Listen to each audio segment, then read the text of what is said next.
Esther sat on the edge of the bed in their surreal parsonage, listening to the hum of Pastor Deli's voice from the study downstairs. Another counseling session, another marriage he was fighting to save. Hers?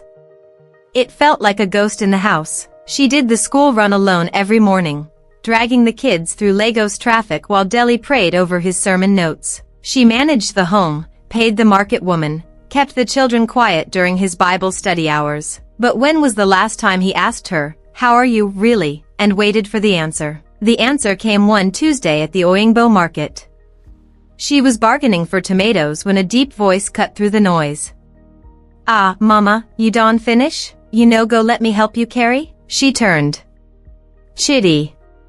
Sharp, confident, smelling of expensive cologne. He wasn't a church member.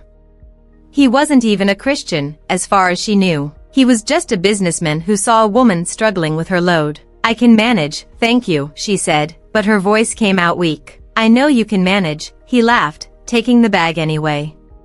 "But why should a fine woman like you manage alone?" That sentence landed like a stone in still water.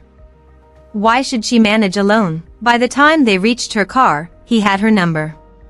Not because she gave it freely, but because he asked so smoothly she almost forgot she was a pastor's wife. "Just in case you ever need a hand," he said, closing her car door. That night, Deli came to bed at midnight, smelling of prayer oil and exhaustion. He kissed her forehead like a duty. "God is doing great things, Esther. The church is growing." She stared at the ceiling, phone face down on the nightstand. Chitty's message was still unread. But she knew she would read it in the morning. And that is how the crack begins, not with a fall, but with a simple question: why should a fine woman manage alone? The first text from Chitty arrived like a warm breeze through a window she didn't know was shut. "Good morning, Mama Esther. I hope your day shines like your face."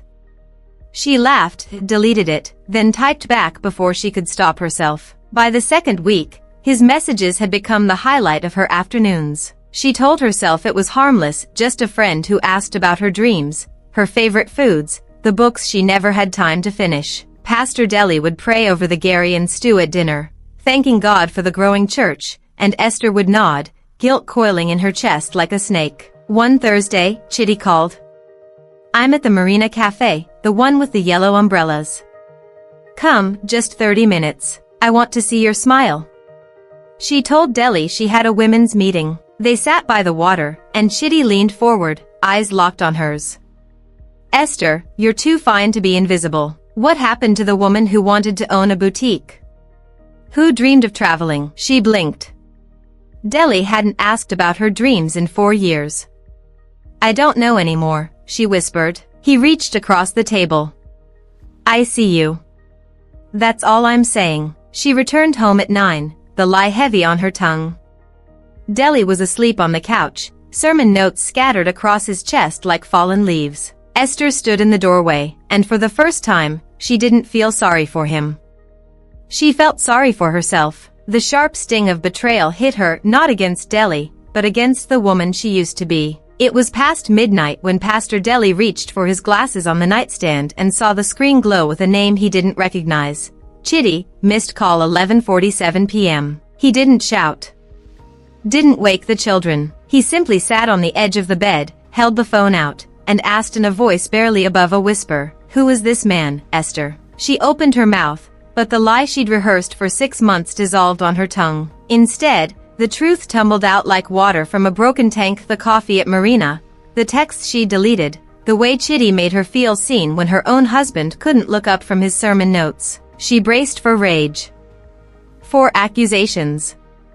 For the thunder she deserved. But when she finally looked up, Pastor Deli was crying. Silent tears that traced the lines of his face like a map of all the years he'd spent building a church while his home crumbled. "I forgot you," he said, his voice cracking.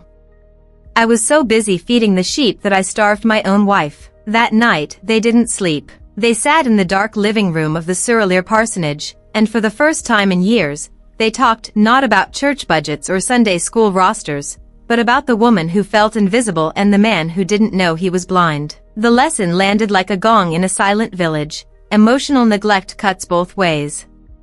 She was wrong. He was wrong. And healing would only come when both admitted it. They chose counseling. They chose Friday night dates at the small suya spot in Yaba. They chose to see each other again. If this story touched your heart, subscribe for more tales that teach us about love, forgiveness, and second chances.